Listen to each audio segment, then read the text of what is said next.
Lấy xí đá đó làm chết được không?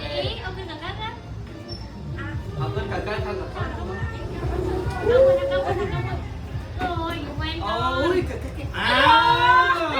trời mà chơi luôn tụi con kia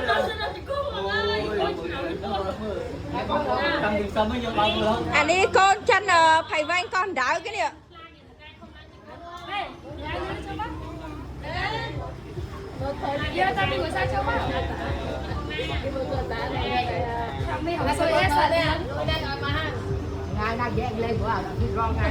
chân phải vay con đảo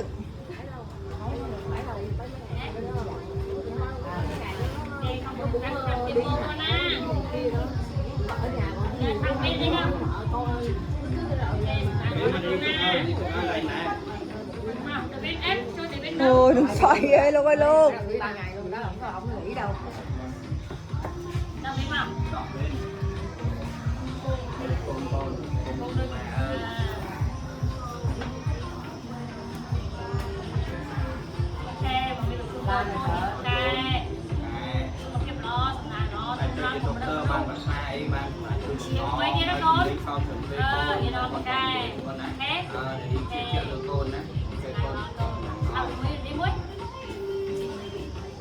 Ngoài thật cũng à.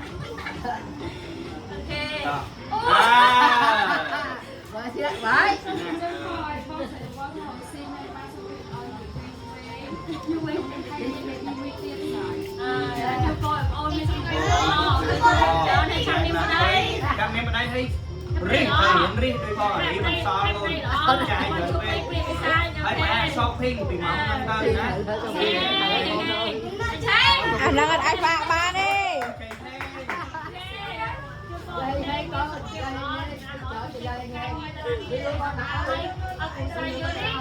Ở trên họ có cái đây là người ta cũng lớp ban ở ở trên ban ôn bây giờ chặt miếng cũ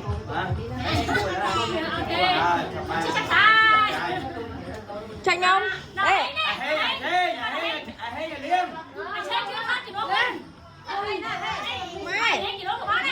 mày một chân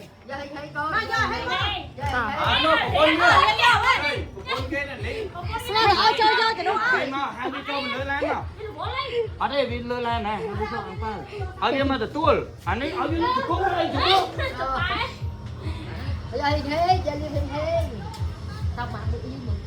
wow mà nó đọc sai bạn làm luôn cũng đọc sai bạn hụt máu rồi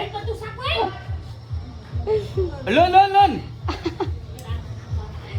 à chà ê không cầm lại với không ăn rồi sáng cái xây vậy nó gọi sáng cái xây mò dậy lên mà lên ăn ba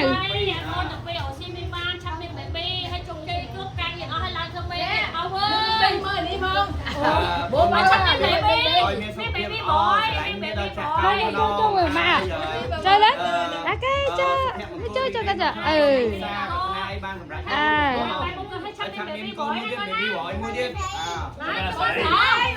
con sải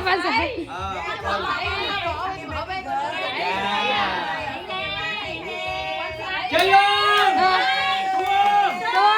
Chua nhanh đi con cô sa tờ cô tăng tờ cô chân tờ cô chia mấy ông nông cô sa đi tua ba nó chia